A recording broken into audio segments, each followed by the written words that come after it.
బిర్యానీ చేయలేదా బుద్ధి? చేస్తాడా? ఎప్పుడు? ఇప్పుడే చేస్తాడు. కావాలి బుద్ధి బిర్యానీ.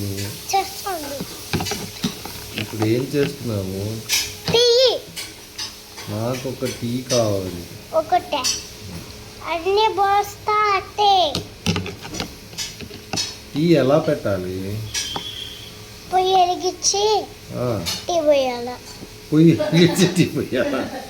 పాలు పోయివా? పదా ఆ. పోస్తున్నాను.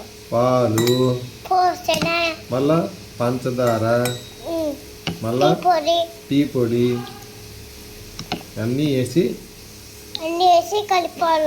కలిపి కలిపి అయ్యో నువ్వు మంట పెట్టలేదు పొయ్యికి. మంట పెట్టినా. మంట పెట్టి టీ పొంగించాల, అప్పుడు టీ వస్తుంది. సరేనా? హలో, ఇది సిరి వంటిల్లా? అవును. ఓకే. హాయ్ ఫ్రెండ్స్, నన్ను సబ్స్క్రైబ్ చేసుకోమని చెప్పు బుడ్డి. సబ్స్క్రైబ్ చేసుకోండి. లైక్ షేర్ చేయండి. Like share